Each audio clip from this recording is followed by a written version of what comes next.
30 times.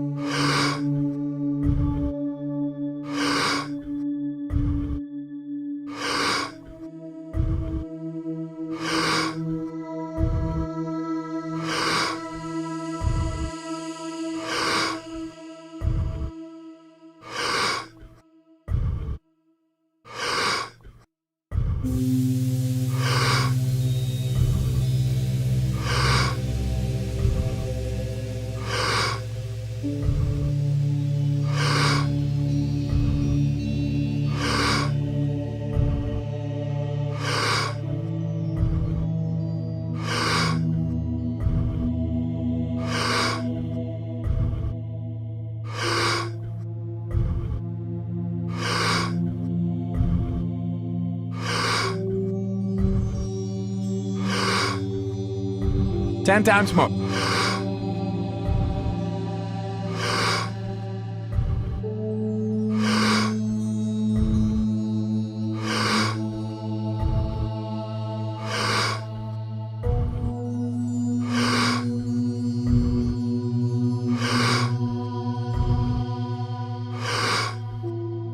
Two times more.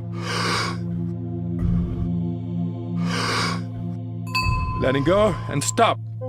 If you could truly begin to practice trading those survival emotions every day for elevated emotions, and you practiced opening your heart, it's a skill that has to take place where you move out of survival.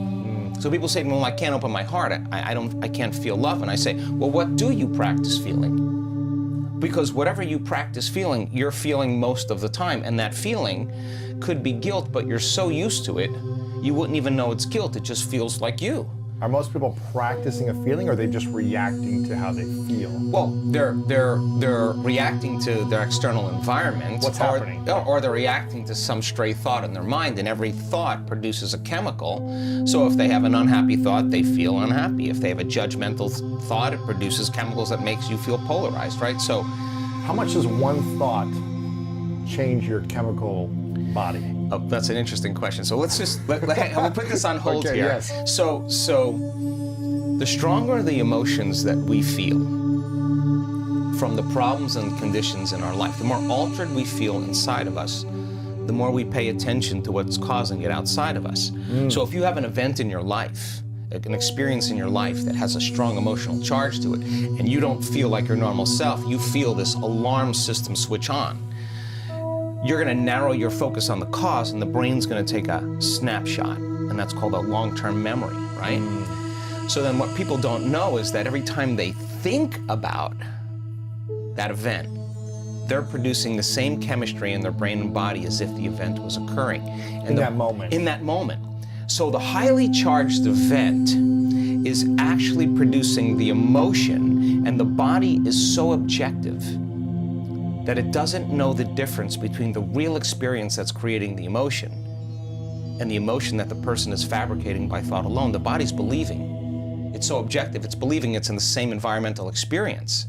So the highly charged emotional events, some people think of their ex, and the thought of that person makes them sick. Makes them feel out of balance.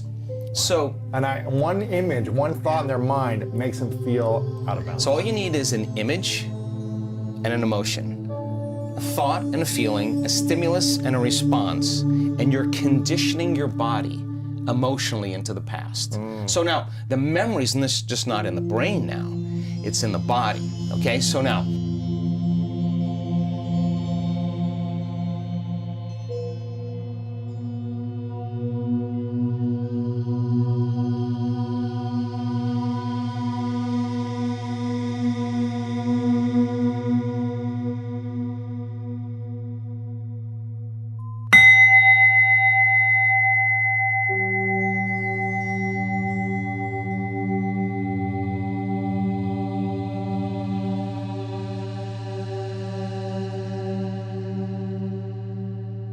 "30 times.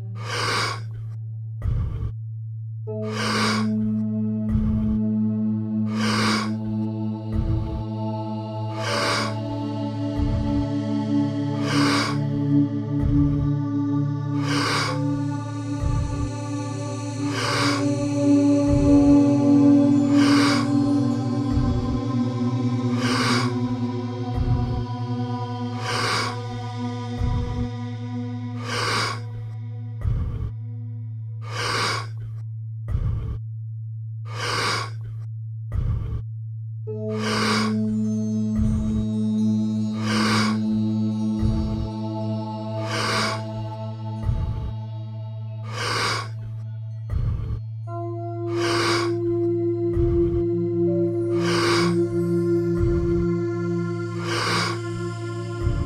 times more.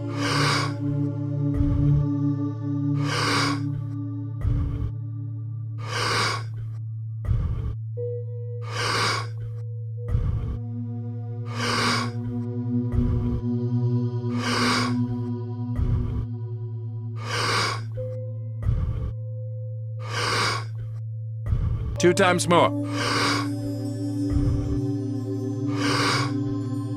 Letting go and stop. That thought of that person is actually creating a response in the body that's consuming the body's energy for growth and repair, consuming the body's energy to create, because in survival, it's not a time to create. In survival, it's time to run, fight, and hide.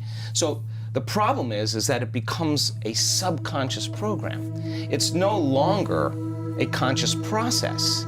It now is a subconscious process. So now the body has been conditioned into resentment, into unhappiness, into fear, anxiety, whatever it is. And so back to our concept of bringing love into your life. So you say to that person, okay, open your heart, and they're gonna say, are you kidding me? I was injured, I was hurt. I'm not gonna do that. let me see your cards first, right? And once I see your cards, then I'll open up a little bit. So we protect this, right? So now in that state of survival, the research shows that the long-term effects of those stress hormones are pushing the genetic buttons that are creating disease. The body can't live in emergency mode for that period of time. So in a sense, the person is making themselves sick by thought alone. Their thoughts are making them sick, literally. So the problem is now the body is conditioned into the past, and it's the mind. Now once the body is the mind? The body becomes the mind emotionally. So now all of this energy is stored in the body, and now the person now has to leave their unhappiness and step out into the unknown. They have to get out of the familiar feelings that has defined them. So they'll say, I can't really feel joy, I can't really feel love. And what they're really saying is, I've been conditioning my body emotionally so much into the past that I can't feel anything else other than what I know. Anger, resentment, pain, suffering. Psychology calls those normal human states of consciousness. Those are altered states of consciousness. So normal states of consciousness are these kind of negative feelings? No, I'm saying that those states of survival, people say anger, fear, those are normal things. Gotcha. No, those are in survival. Those are altered states. The survival chemicals are actually knocking your brain and body out of balance. You're out of balance in that moment. Mm-hmm. And if you keep doing that, the imbalance is now the new balance. And now you're altered emotionally.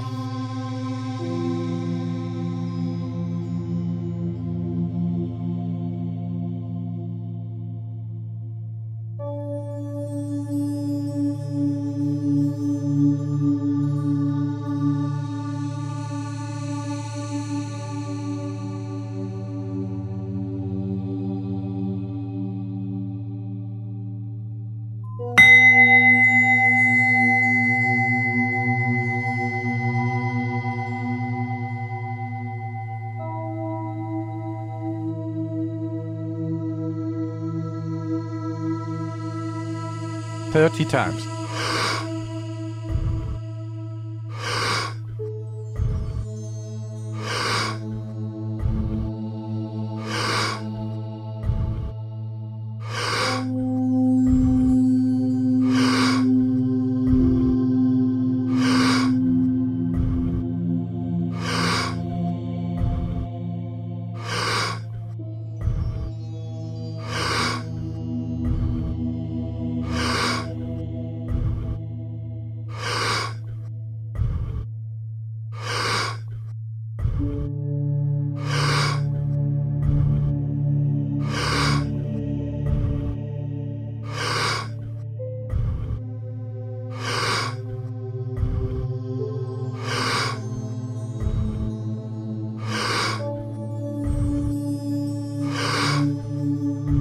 10 times more.